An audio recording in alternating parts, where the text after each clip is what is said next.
Welcome to our lecture on Moreh Nevuchim, chapter number 54, part 1. This would be lecture number 39. And it's hard to believe that we made it up to 39, but here we are. So chapter 54 is really going to be like the high point of his explanation of attributes and how Rambam explains what most of us have always thought the Torah meant when it talked about the midos, the attributes of God. And Rambam will take the parsha, the famous parsha where we derive what the rabbis call the 13 attributes, and he will change your understanding of it completely. And he'll look at it, and the Rambam will show us how, at least the way he reads it, it proves that there are no attributes. And it means something else entirely. It's really going to be really a beautiful chapter today. So those of you that are here are going to be treated to some classic Maimonidean reading of the Torah. The parsha, it's probably worth it. And I'll stop for a second if you want to run and get one, to get a Shemos in Exodus 33. So you have it in front of you, because Rambam is going to be explaining how to read it. So it's starting from chapter 33, verse 7. Well, not verse 17, sorry, verse 12. And I would recommend, I'll wait 2 minutes if you guys want 2 minutes to go and get it. Well, if I see by raise of hands that everyone's ready to roll, we'll start. So here, this is the aftermath of the unfortunate event of the sin of the golden calf, and God is angry at the people. Now, without going into, we have reviewed this together, because Rambam goes back to this chapter very often, because in the Rambam's theology, this chapter is really the origin of his thought. He uses this to prove that the Torah agrees with him. The Torah teaches that which he teaches about the nature of God. And today he's going to really go into the details and show how, from these verses, he derives his ideas. So if we read chapter 33, verse 12, I'm just going to read it with a simple translation. I'm getting this from the Koren translation. I'll read theirs, and then we'll read it the way the Rambam reads it. So verse 12 begins where God comes to Moshe. Vayomer Moshe el Adonai. Moshe said to God, Re'eh, ata omer elai ha'alet ha'amazeh. You told me to lead this people forth. V'ata lo hodatani es asher tishlachi mi. But you have not let me know whom you will send with me. V'ata amarta yidaticha b'shem. And you said, I have known you by name, v'gam motzasa chen be'enai. And that you, meaning me, Moshe, have found favors in my eyes, meaning in God's eyes. And now, if this is true, like you said, that I actually have found favor in your eyes, please let me know your ways. And I shall know you, in order, to find favor in your eyes. And look upon this nation, right? Because this nation is your people. This is your nation. And God answers, my face shall go with you. That's understood to be an answer to his question, who will go with the people? So God says, I will. And I will, literally means I will grant you rest, is the way Koran translation translates it. We'll see how Rambam translates that soon. Vayomer Elav, and then Moshe said to him, Im ein panecha holchim. It's kind of like he's saying, that's good, because if you don't come with us, if your face, right, if your presence does not go with us, al taleinu miza, then don't bother taking us out of here. In other words, just drop this whole endeavor of making the Jewish people a special nation. Uvamei yivada efo, and how will for unless you go with us, how shall it be known, right? That I have found favor in your eyes. Aniva amcha, I and your nation. That could only be if you come with us. Then I and your nation will be special, will be distinguishable from all the other nations. So then, Vayomer Adonai Moshe, God said to Moshe, Gam et hadavar hazeh asher dibarto e'aseh. This that you are saying, I shall do. Presumably that means I, God, shall have this special bond with the Jewish people. Why? Because you, Moshe, have found favor in my eyes. Right? And I know you by name. In other words, God is saying to Moshe, I know you by name. Right? Vayomer hareini no et kvodecha. So then Moshe said another question. Show me your literally your honor or your glory. That's how it's often translated. And then God says, Vayomer ani avir kol tuvi al ponecha. I will pass all of my goodness before you. V'karasi b'shem Adonai lefanecha. And I will call out with the name of Yud-Kei Vav-Kei before you. V'chanoti es asher achon. And I shall have mercy on those. I shall have mercy. And I shall have grace or rachamim, another form of mercy. Eis asher achem.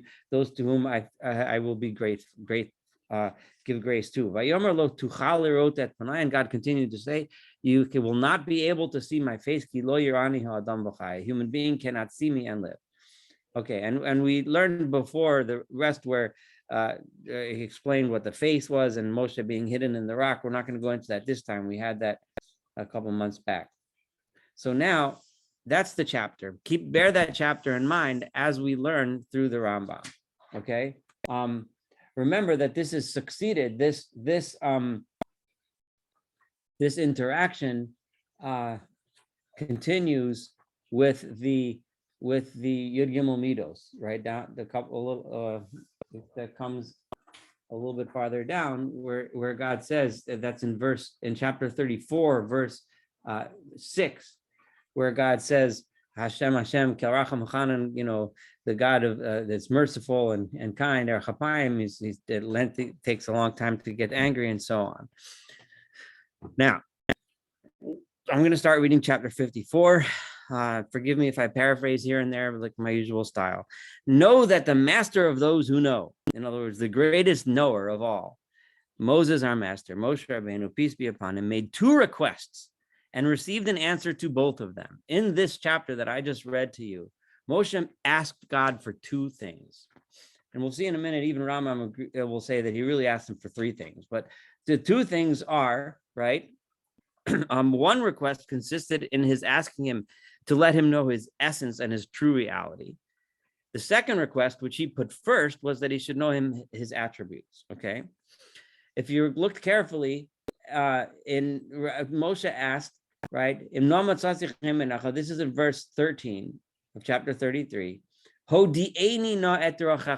me your ways. That's what Rambam understands. He's asking him your attributes. What are you like, right? What are your ways, right? Now, the second question is when Moshe asks, and this is in verse 18, Hareini na et kivodecha. Tell me your glory, right? In other words, your essence. I want to know who you are. So Moshe is asking two questions. Now, Rambam has given us a very lengthy introduction. These last few weeks we've studied together. What is the answer to those two questions? Someone raise their hand, please. Now, obviously, now you're God, okay? And you're answering Moshe's questions. According to Maimonides, what's the answer to both of those questions? There's no such thing. Right. Both questions are unanswerable, right? I don't have honor and I don't have a face. Right. So you don't, and God does not have attributes, right? God, according to Rambam, I can't describe to you what I'm like. I can't describe to you my essence because that's something that human beings can't comprehend, right? And I also can't describe to you my attributes. I can't tell you I'm a nice guy, I'm a good guy, I'm a tall guy, I'm a strong guy, I'm an angry guy, because God, I don't have attributes, right? But remember what Rambam explained to us at length, how we do have attributes. I think my cat has something he wants to say, but the attributes are the actions of God, right? That we perceive in this world, we perceive them in a certain way, right? So So let's see how Rambam reads that into these verses. The answer to the two requests that he may be exalted gave him consisted in his promising to let him know all his attributes. God says to him, I will let you know my attributes, right? Making it known to him that they are his actions. What are those attributes? Not that those attributes don't describe me. The attributes are my actions, are what I do, okay? And teaching him that his essence cannot be grasped, that is really is. And the answer to the second question, which is, what's my essence? That it's something that you cannot grasp, right? Yet, even though when he answered the question that you cannot grasp my essence, it's impossible, but he did show Moshe something, which is the greatest level of knowledge that a person can know, okay? So number one, he says, so Rambam is telling us what the answer is before he shows us how the verses say this. And then he's going to read it in the verses and show us how the verses teach us this. Number one, right? You can't know, I don't have attributes, but you can perceive my attributes through my actions. You perceive actions and they feel to you, they seem to you as if I have attributes. Number two, you can't know my essence. And number three, there is something really great that you can know that Moshe Rabbeinu had the greatest knowledge of, but it's still not my essence. Those are really the three answers the Rambam just laid out. He drew his attention to a subject of speculation through which he can apprehend to the furthest extent that is possible for man. He answered Moshe, you can't get my essence, but I'm going to show you the maximum knowledge that a human being can possibly achieve. Okay, it sounds like a colossal, it's mind-blowing how amazingly massive that knowledge is. And it's going to blow you away even farther when you find out what it is that Moshe knew, because we're going to find out today. For what has been apprehended by Moshe, peace be upon him, has not been apprehended by anyone before him, nor will it be apprehended by anyone after him. The great, great, great secret, which we're going to find out in a minute, that Moshe learned and understood, is something that none of us will ever understand the way Moshe did, and none of us ever have in the past, except for him. So here goes. His request regarding the knowledge of God's attributes is conveyed in his saying, show me thy ways, right? That's hodi'eni no et dirachecha. That was the first question. Show me your ways that I may know thee, and so on. Consider the wondrous notions contained in this dictum. This verse is so beautiful, Rambam says, for his saying, show me thy ways that I may know thee, right, indicates that God may be exalted is known through his attributive qualifications. For when he would know the ways, he would know him, right? How do you get to know God? You get to know God by learning the ways that he interacts with this world. Moshe was teaching us, I want to get to the essence, and I know that the way to get to the essence is by knowing how you interact with this world. Furthermore, his saying that I might find grace in thy sight, what did Moshe say? So show me your ways, so I may know you. In other words, that's how I'm going to get to know your essence. In order that I find favor in your eyes. This is, Maimonides is going to teach us now that this shows that how does one achieve closeness to God? How does one how does one find grace with God? By knowledge, by knowing, right? By having a proper knowledge of God. Not he who merely fasts and prays. Fasting and praise and acting pious, that's not how you get to know God. By using your mind and thinking and learning, that's how you get to God. This says this is what Moshe is teaching us. But everyone who has knowledge of him, accordingly, those who know him are those who are favored by him and permitted to come near him. How do you get close to God? By learning, by studying. This is something very different. This is Maimonides at his most Maimonidean. We don't get to God by being pious. We get to God by studying, right? For those who do not know him, and I just turned the page, are objects of his wrath and are kept far away from him. If you don't know God, if you don't study, if you don't have knowledge, then you're not near God, right? For his favor and wrath, his nearness and remoteness correspond to the extent. Now, remember, there's many schools of thought in Judaism that would strongly disagree with this, but we're learning Maimonides now. So let's stick with Maimonides, okay? So the extent of a man's knowledge or ignorance, that's how God relates to us. That's how you get close to him, by knowledge. Right? However, we have gone beyond the limits of the subject of the chapter. I got carried away, Rambam says. Wait, let me get back to my subject. Because he pointed out that from the verse that we see from what Moshe taught us was that I want to know your ways because I want to know you. and because I want to get close to you, which gives us the hint to how do you get close to God is by knowledge. But now I'll return to the subject later as in his classic way. But we see as he builds and builds, we understand more and more. So I will later on get to this idea of getting close to God by knowledge, but let me leave that for a moment. Now let's get back to the subject. When Moshe asked for knowledge of the attributes and asked for forgiveness for the nation, Rambam glosses over this a little bit here, and it's an important point. So what does Moshe do? He says, I want to know your ways. He immediately asks God, right? In the main point, if you don't come with us, God, don't bring us out of here. I'm not, this whole exodus from Egypt, this whole sojourn through the desert, on our way to the promised land, forget the whole shebang. If it's not our special relationship with you, God, don't even bother, Moshe says to him, right? Because what Moshe is essentially asking, Rambam tells us right here, he's saying us a lot in this sentence, he's asking for forgiveness. The people just rebelled against you in one of the most awful ways ever. They sinned with the sin of the golden calf, right? But so Moshe's first thing he does is he says, I want to know you, I want to come close to you, but promise me that you're going to forgive the people. You're going to forgive us. And this project of making us a nation that will have this special relationship with God and thus be able to pass that message on to the world will only work if we know you, if we're close to you. So please forgive us. Then once, and he was given a favorable answer, God said, okay, I forgive you. Right? According to Rambam, that phrase means I will go with you and I will forgive you. You're forgiven, okay? It's done, right? Our relationship is restored. Now that our relationship is restored, then he asks for the apprehension of his essence name. Then Moshe says, okay, our relationship is restored. Now we're experiencing, and Rambam doesn't say this, but I'm almost certain this is what he means, that this, like in between these two sentences, now that we have this relationship restored, we can feel through your action, that mercy, that grace, that chen, that Moshe keeps talking about, emtzachein, I want to find favor, I want to find favor. Now that you gave us that forgiveness, I feel it, I know it, we're experiencing that action. Now I want to know your essence. Now I can ask you what your essence is. This is what he means when he says, show me, I pray thee thy glory, right? Which is, Hareini na'at kodecha, please show me your glory. Whereupon he received, at that point, God first didn't answer the second question. Now God goes back and answers the first question. You asked me, Hodi'eni na'as terachacha, teach me your ways. He receives a favorable answer in regard to the first question, show me thy ways, for he was told, I will make all my goodness pass before thee. The actions that you will see in this world passing before thee will be all of the good things that I do. In other words, and what does this mean, good things?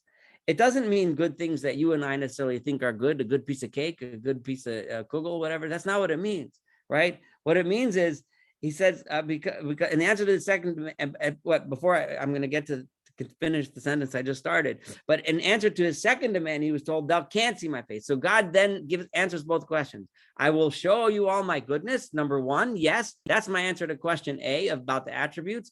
My answer to question B is you can't see my face. No, the essence, forget about it. That's not going to work.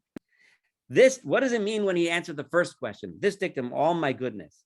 That's referring to all of existence, alludes to the display of the entire planet, everything in existence. That goodness I will show you. Why does God call that goodness? Because remember, go back to Bereshis and in Genesis, God said, God saw everything that he had made and behold, it was very good. God looked at the world and said, the world is very good. God described his world when he created it as good, right? By their display, I mean that he will apprehend their nature. So what does it mean when God said, I will display all my goodness? God means he will show Moses, every human being experiences this when we see the world, right? When we see anything that we perceive as beautiful, we look at the world and we perceive it as good. Moshe was able to see everything about creation. Think about that.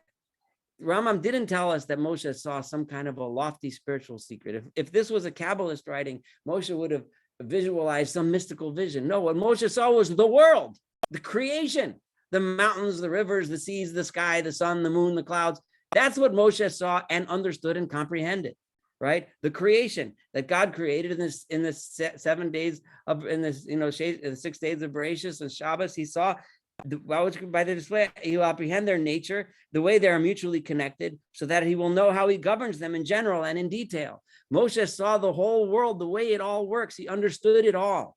And that's something that no human being has yet understood or ever will, according to Rambam. This notion is indicated when it says, he is trusted in all my house, where it says, B'chol beisi ne'eman. Moshe is most trusted. Why? That is, he has grasped the existence of all of my world with a true and firmly established understanding. For the opinions that are not correct are not firmly established, right? People that have all kinds of ideas about the world that are wrong, that are not firmly established in my world. Moshe got the whole thing. That's firmly established. Accordingly, the apprehension of these actions, now that Moshe sees the world, now the apprehension, that's what it means, that now Moshe can apprehend God's attributes. How does that work? May he be exalted with respect to which he is known, right? And we have to continue to get this point. The proof of the assertion that the thing, the apprehension of which was promised to him, was the actions of God may be exalted. In other words, what God's answer, you want to know my attributes? I'm going to show you the world, right? You asked me about me. I'm going to show you what I did. I created the world. Look at the world, right? Don't ask me about my attributes. I don't have attributes. Look at the world, and you'll understand the only attributes you can ever come up with, right? It is the fact that that which was made known to him were simply pure attributes of action, merciful and gracious, long-suffering. It is then clear that the ways, these drachacha that Moshe was asking for a knowledge of which he had asked, and which in consequence were then made known, are the actions proceeding from God. It is clear that when Moshe asked God, are you merciful? Are you kind? Are you good? Are you bad? God said, look at the world, look at what I did, and then that's how you'll know my attributes. The sages call them characteristics and speak of the 13 characteristics, the 13 attributes, right? This term, as they use it, is applied to moral qualities. In general, when people talk about someone who has certain moral qualities, you describe them with those attributes. Thus, they use other places terms. There are 4 characteristics, among so on and so forth. This expression occurs frequently throughout the words of the rabbis. The meaning here is not that he possesses, not that God has those moral qualities, but that he performs actions resembling the actions that in us proceed from moral qualities. In other words, you and I, if I have compassion for someone, I'll go give them a sandwich. I'll go give them a warm bed to sleep in. If I love someone, I will treat them nicely. I will do nice things. If I feel, angry, I'll slap them in the face. Whatever it is that I will do because I have a certain emotion and I respond by doing an action. When we see in the world, so in us, we have moral qualities and then we do actions. So when you see a person in the street being nice, we say, oh, that person is compassionate, right? Because in our human world, when we see an action that usually comes from compassion, we then call the person compassionate. With God, we see things in the world that we say, oh, the one who does that must be compassionate. But in actuality, God is not compassionate at all because God doesn't have attributes. We can't describe that way. The meaning is not that he may exalted possesses aptitudes of the soul. I'm in the last line. Scripture has restricted itself to mentioning only those 13 characteristics. Although Moshe apprehended all his goodness, to say all his actions, because these are the actions proceeding from him may be exalted in respect of giving existence to the Adamites, meaning to human beings, right, and governing them. This was Moshe's ultimate object in his demand. To conclude, in other words, we can sometimes understand, we can see something and say, wow, God is wonderful, right? You see something beautiful. He's going to use the example of an embryo of a child, something I experience in my job all the time, right? Of a baby in a mother's womb. It's a beautiful thing. It's an incredible thing. And it's just all you perceive is wonder and mercy and love, right? But so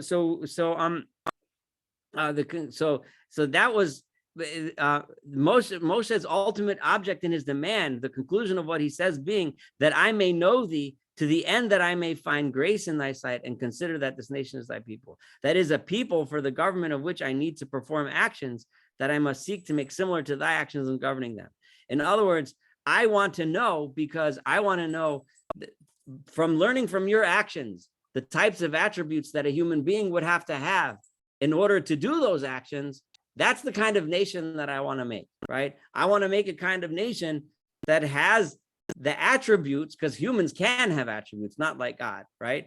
we can have attributes that will bring us to do the same kinds of things that you, God, do. Does that make sense? In other words, God has just, we can only perceive his actions. We can't, but the actions that we see mean to us someone who's compassionate.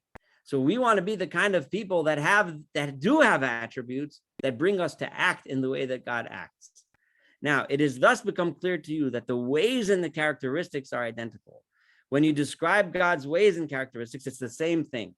They are the actions proceeding from God may be exalted in reference to the world. Accordingly, whenever one of his actions is apprehended, and Rambam is going to knock this into our heads, the attribute from which this action proceeds is predicated of him may be exalted. And the name deriving from that action is applied to him. For instance, one apprehends the kindness of his governance in the production of the embryos of living things. That's where this is what I was referring to before. Who doesn't get emotionally, moved by a baby of any living creature, not just the human, the embryo of living beings, the bringing of various faculties into existence to them, and how they, from nothing, they start getting all these things, like they just sight and movement and emotions and feelings and everything that comes about with every living being as it grows from a cell. And Rambam obviously didn't know of a cell, but it's the same idea, from a little nothing into this amazing creature. But not only that, faculties that preserve them from destruction, the idea they know already to run when a lion's chasing them. They already know, right, how to go get food. They already know, like, everything they need to survive in this world is all comes from nowhere, right? Or seems to come from nowhere, right? Faculties of annihilation to protect them against harm and are useful to them in all the doings that are necessary to them. Now, actions of this kind proceed from us as humans only after we feel a certain affection and compassion. When do we raise our children and give them the tools that they need to be successful in life? Because we love them, right? It comes from an attribute of us. We have love, we have compassion, so we do it, right? So therefore, God may be said, is said to be merciful, just as it is said, like a father is merciful to his children. And it says, and I will pity them as a man pities his own son. It is not that he is affected and has compassion, right? But an action similar to that which proceeds from a father in respect to his child, and that is attached to compassion, pity, and an absolute passion, because that's how it is with human beings, proceeds from him. Those actions, which if they were done by a human would be compassionate, would come from compassion, they proceed from him, may be exalted. Not because of a passion or change, but not because God was affected by seeing the acute baby and all of a sudden feeling compassion for it. It's not because because we can't describe that way. You can't describe that God that way. He doesn't have attributes. And just as when we give a thing, but this is going to come around in a circle, and you'll understand the beauty of this, because as with many things we've had until now, and I point this out, and I want everyone to really remember this, that what starts out sounding cold and philosophical will end up being very warm and beautiful and spiritual. You just have to give it a chance to allow the thought process to go all the way through, and you'll see exactly what I mean in just a second. Just as when we give a thing to someone who has no claim upon us, that is called grace in our language, grant them graciously, whom God hath graciously given, because God has dealt graciously with me. Such as we see this all the time. For he may be exalted, brings into existence and governs beings that have no claim upon him with respect to being brought into existence, being governed. For this reason, he is called gracious. There are things in this world, God doesn't have to make anything happen. He just did, right? That's grace. And that comes from in a human being, that would come from a person who is gracious. Similarly, we find among his actions that proceed with regard to the Adamites, also we find, and this is going to be a little rough, great calamities overtaking certain individuals and destroying them, or some universal event annihilating whole tribes or even an entire region. He brings on the bottom here a mention that in Rambam's natural world, they conceived of, in the world of Plato and Aristotle, there was 7 environments, 7 different similar to what we would call today ecosystems. So you can destroy an entire ecosystem, right? Exterminating the children and the children of the children, leaving in existence neither the products of the soil nor the offspring, for instance, submergence of land, meaning a great flood or an earthquake, a storm, a big hurricane, or a military expedition of one people against others, a genocide, in order to exterminate the latter by sword and to efface all traces of them. Many of these actions would proceed from one of us in reference to another only because of a violent anger or a great hatred. The only way that a human being would do something like that is because they're angry or because they hate or they have what we would consider a negative attribute. So with reference to these actions, God is called jealous and avenging and keeping anger and wrath. That's why we find those kinds of terms. When we see an action that for a human being would come from anger, so the same way we talked about the beautiful things before, we see ugly, horrible things. And then we call God vengeful and angry, not because God actually is vengeful or is angry, but because when we see those actions, that's what we imagine would, if a human would have done them, that human must have been angry, okay? Because of the deserts of those who are punished. When God does it, it becomes because the people that are punished deserved it. And now, Rambam doesn't mean they deserved it in the sense that they were bad people and therefore they deserved it, but they deserved it in the grand scheme of God's unknowable justice. For whatever reason, God decided that they deserved it, right? May he be exalted above every deficiency. Similarly, all his acts, I'm going to emphasize again, I don't mean deserved it in the sense that they were bad, so they should get punished. I mean, in this God's scheme of justice, that was what had to happen. His actions are such as resemble the actions proceeding from human beings, from the Adamites, on account of passions and aptitudes of the soul. But they don't mean proceed from him on account of a notion superadditives. It's not because he's angry, right? It behooves the governor of a city, for example, if he was a prophet and knew.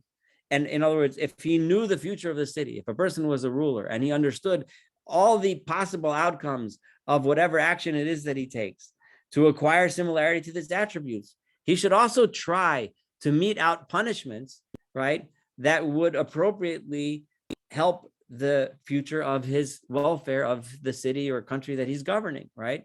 If he knew that by executing such and such a person, he would solve a major problem and the country would be better off for it, and he had that kind of foresight, then that would be appropriate. God has that kind of foresight to the extent, and there, so that these actions may proceed from him according to a determined measure and according to the deserts of the people who are affected by them, and not merely because of following a passion. Now, here's where it goes full circle and it starts becoming amazing. So then when we want to follow God, yes, we want to be merciful, right? Because that would help us do actions that we perceived that God did, and we perceived from that God was merciful, so to speak, right? But ultimately, why do we want to do things, anything in this world? We want to do it not because we have a passion or a feeling, but because we intellectually know that it's the right thing to do. Again, this is Rambam's philosophy. There are many Jewish philosophers that disagree with this and will say that it's more important to be a compassionate person and therefore act compassionately. I'm not here to take sides in that debate, but we're here to study Rambam's opinion on that debate, where he felt that the right thing to do is do it because it's right. And if you have to punish someone, do it because you feel that it's the right thing to do in that situation, ultimately not because of the passion, which is why God does things. God does things not because he has a passion to do things, because God doesn't have passion. He does it because in his great wisdom, he knows that that's the right thing to do, right? He should not let loose the reins of anger, nor let passion gain mastery over him. Rambam specifically addresses this when he's addressing the negative things. If a parent has to punish their child, right, don't do it because you're mad. Stop, think, and then if you feel that it's appropriate to give a punishment, do a punishment that you think is right. Okay? For all passions are evil. Rambam says ultimately all of our passions are not good, even what we call the good ones. But on the contrary, he should guard against them as far as this lies within capacity, as far as we can. We can't help ourselves totally, but we can try, right? Sometimes with regard to some people, he should be merciful and gracious, but not because of compassion and pity, but according to that which is fitting, because it's the right thing to do, right? Sometimes with regard to some people, he should be angry and jealous and avenging according to their deserts, but not out of anger, right? But so he may order an individual to be burned, or he's talking again about that governor. If he orders a punishment without being angry and incensed with him and without hating him, not because he hates him, but because he feels that this is the appropriate punishment. I see a hand up. Let me finish because and I promise. We'll get there. So because he perceives the deserts of that individual and considers the great benefit that people will derive from the accomplishment of the action in question. Sorry, my cat's trying to get in on the action here. Do you not see in the text of the Torah when it commanded? Okay, so I'm going to get to this in a second because he brings this is the next part is really important but there was a hand up. So go ahead, Yosef, you wanted to say something. Just Hashem doesn't reveal to us like he did to Moses the big plan. So, I was reading today, completely out of context, about the attack on the King David Hotel, in 1946, and the Right. chief rabbi of Israel condemned it. And obviously, these people were acting in judgment against the British because of what they were doing. And so they were playing God, but he criticized them for playing God, even though they thought that these people had to be punished for what they were doing. So like, we'll never know basically if our action is or isn't godly, right? Absolutely. And Rambam is emphasizing here that if we're angry at someone because of some perceived or real injustice, right? We need to not act out of anger, but we need to stop and think, is this the right thing to do? Right. And what was it, Rav Herzog then? I think it must Rav Oziel, Rav Meir Oziel. Okay. So what he was saying is that I might understand the anger and frustration that drove people to commit ultimately a terrible terrorist attack, right? I know certain people in Israel would get mad at me for saying that and to say no, it was good, but and I would have been one of those in the past, but I'm a lot more sane and older in age and wiser, and I understand. We've went through similar processes in our life, but yes, now I look upon those kinds of actions as dangerous and wrong. But what the rabbi was saying is exactly what the Rambam is saying. You can't act on that anger, because when you act on that anger, right, then you can go overboard, then you can go way beyond. You have to stop and think, is this the right thing? Will this accomplish more good than bad? And then after thinking it through, if it's the appropriate action, go ahead and do it. That's why Rambam feels that acting out of our passions is wrong, right? So it's the same thing can go in love, right? You have passion for someone and then end up in a really wrong relationship of many different types, right? So passion and love and all of the things that we look on as positive don't always necessarily lead to good things. A lot of well-meaning, projects and programs have ended in the wrong place because they weren't thought out, right? So, so now he's going to say, one of the most difficult parts of the Torah, right, is when the Torah tells us to do things that are very difficult to stomach, such as one of the most famous ones is he's about to mention, the destroying the 7 nations that inhabited the land of Israel when the people went into Israel. And it says there, but Rambam is going to say, do you not see? Rambam is saying when the Torah tells us to destroy the 7 nations, it doesn't tell us to run and destroy them because we hate them, or because because we're angry and zealous or anything like that.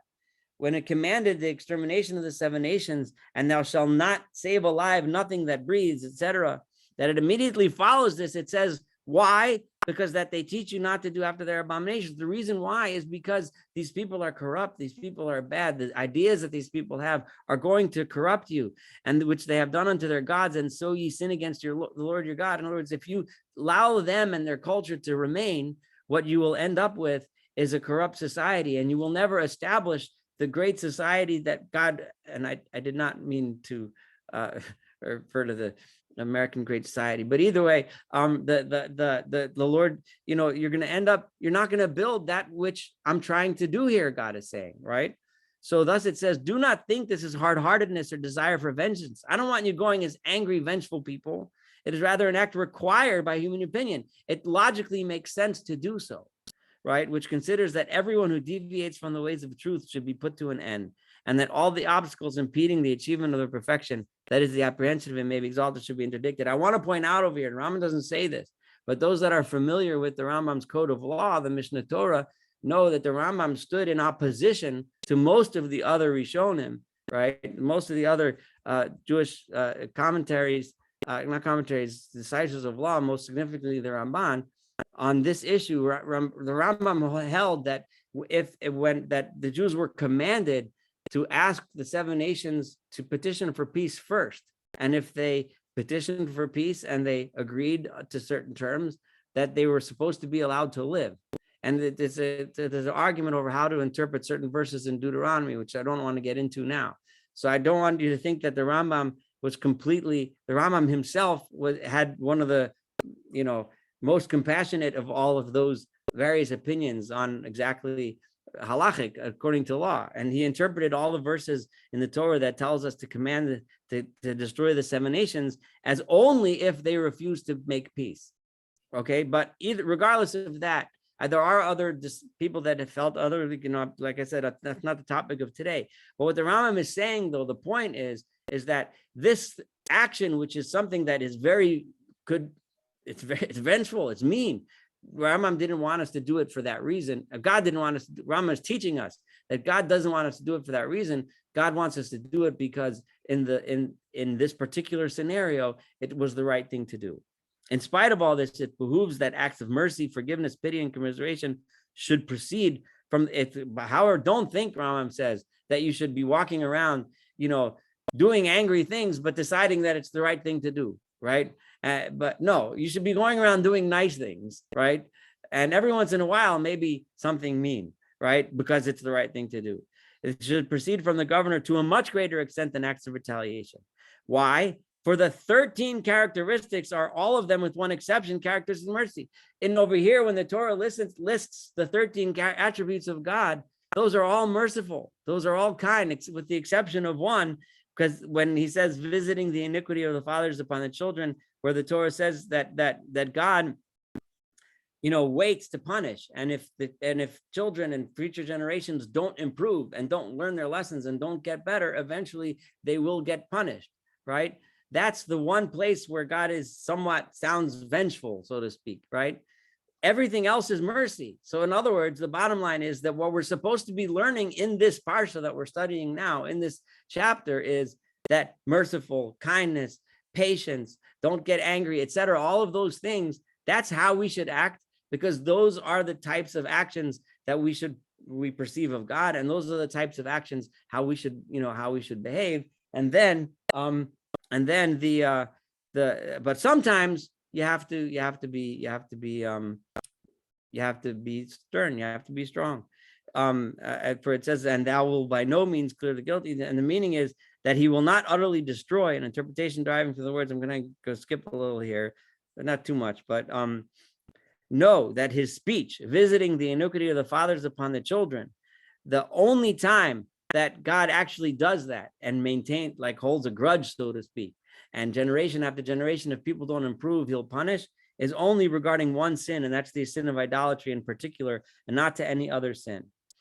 We'll have to save for another time. We touched upon it little bits here and there in our lectures, but but according to Rambam, idolatry is the ultimate sin because it's the ultimate lack of knowledge. It's the opposite of knowledge of God.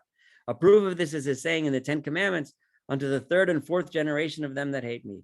For only an idolater is called a hater, for every abomination to the Lord which he hateth. He restricts himself to the 4th generation. Why does it say it's 1st, 2nd, 3rd, and 4th? Because the 4th generation is the utmost of what a man can see, right? Beyond the 4th generation, none of us, or human beings, almost never live to see beyond the 4th generation. There might be some exceptions here and there, but we see up to the 4th generation. We could see our children, our grandchildren, our great-grandchildren. Beyond that is unusual. Maybe it's a little bit more usual today than it was in his day, but beyond that is unusual. So that means that the 4 generations are the generations of the here and now. And that's how Rambam is saying why it says the 4 generations. Accordingly, when the people of an idolatrous city are killed, this means an idolatrous old man, and so on and so forth, the 4 generations. Accordingly, scripture, as it were, predicated of him and his commandments may be exalted, which undoubtedly are comprised in his actions, as he explained so many times, comprise the commandment to kill the offspring of idolaters, even if they are little children, together with the multitude, because this is the group that's there today. We find this commandment continuously in the Torah in all passages. Destroy it utterly and all that is therein. This is difficult. I do want to, as we go through Rambam, go into this issue more. We don't have a lot of time to do this now, the issue of commandments to do things that seem to us extremely, extremely painful. But actually, we should finish because we're almost done with this chapter. We have gone beyond the subject. The Rambam himself admits that this last paragraph, he was going off on a tangent again. I was taking you off. So let's get back to the subject, right? But again, as with everything else, he will get back to this issue in more depth. So I promise we will deal with it. I'm not trying to avoid it, as difficult and as painful as it is. We have gone beyond the subject. However, we have made clear, this is the bottom line, why Scripture, in enumerating his actions, has confined itself here to those mentioned above, and that those actions are needed for the governance of cities. For the utmost virtue of man is to become like unto him. The utmost virtue is to be like God may be exalted as far as he's able, which means that we should make our actions like unto his, right? As the sages made clear when interpreting the verse, you shall be holy. He is gracious, so you should be gracious. He is merciful, so you should be merciful, as we see from God's actions. The purpose of all this is to show that the attributes ascribed to him are attributes of his actions, and that they do not mean that he possesses qualities. Not because God actually is merciful, but we see God's merciful actions, and we need to act in that same way. All right. So that concludes the chapter, and I'm going to open the floor to questions, comments. It's a pretty power-packed. I do want to ask, because some of you were asking about the attributes of God so many times in the past weeks. Did the Rambam sufficiently answer that question? Yes or no? Yeah. What? And for you, if I'm Go ahead. Yeah. It seems like, well,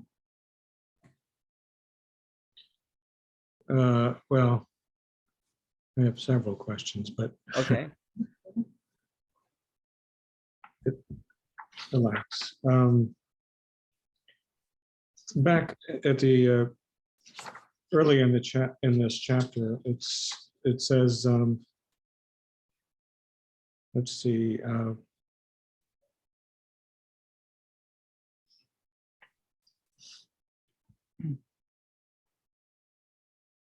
The apprehension, it speaks of, then he asked for the apprehension of his essence. That's in page 124. Right. That Moshe asked God for the apprehension of his essence. Is essence equivalent to like a definition, like for humans,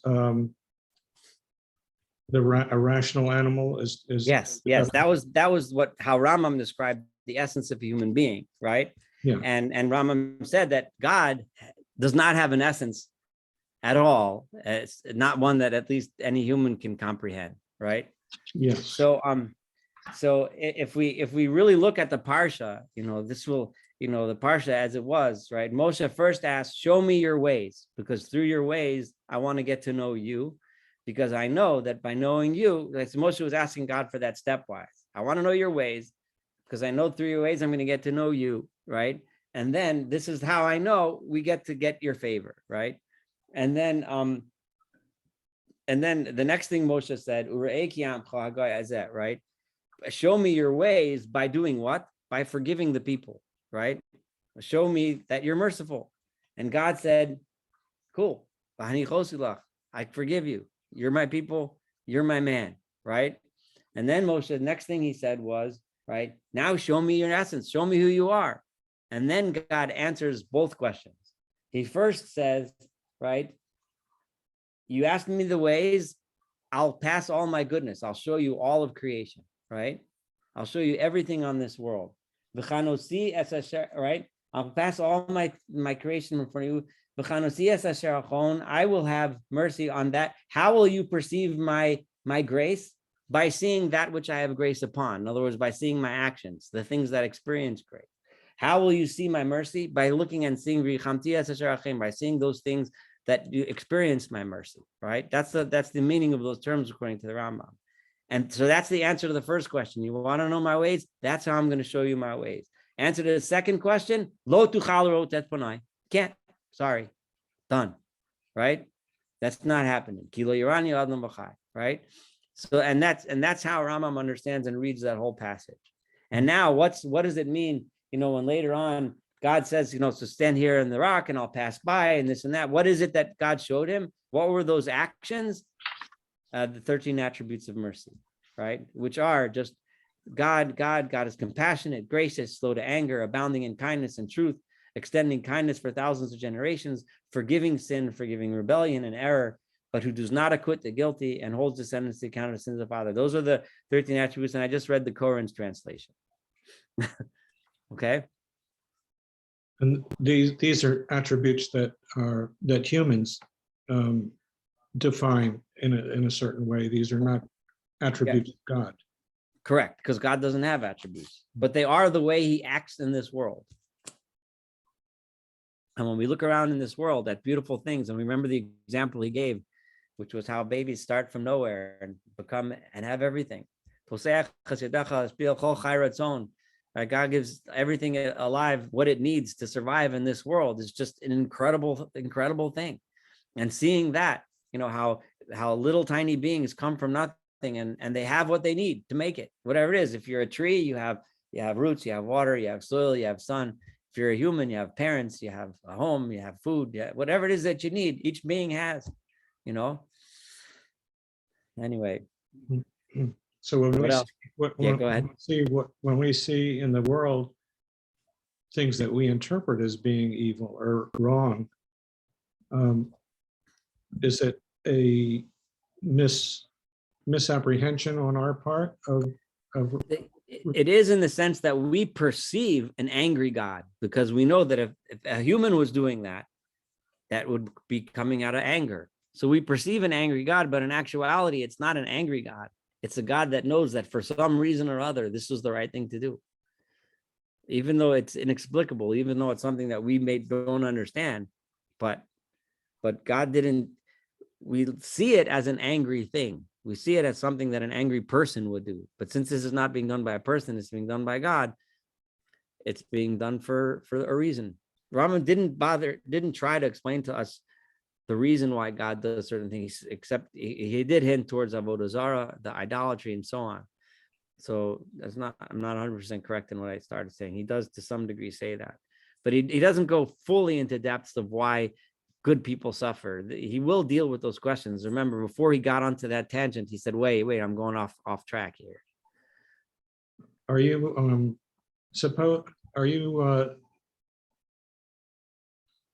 I can see that you might say that for things that we have no real good explanation for in scientific terms, like why do some people suffer, or physical problems or medical problems. Yeah. But how about if there's an agency that is actively doing evil, like the Nazis, for instance, or what we perceive as evil? Right. Well, yeah, I mean, it is evil. The fact that like I said, the question of good and evil is important, and Rambam will, and I address it, but he's not addressing it here. He started going off in that way, and then he stopped himself and said him going off the subject, right? So he started addressing it, the issue of avodah zarah. He started addressing the issue of, and in some sense, this is it meant to save you from the future mission of the Jewish people, destroying the 7 nations. So he started getting there, then he said, wait, that's off topic. But he did lay some seeds so that when he does address the subject later on in more length, he'll build on the seeds that he laid here. And just like he kept his promise, so he's not pushing you off until now, I promise he'll keep that promise too. Okay, thank you. All right. Any other comments? Anyone want to say anything before we can wrap up for the evening? All right. Well, if there isn't, all right, be well, have a good night, and take care. And thank you for joining, and looking forward to next week. Thank you. Thank you. All right. Bye-bye.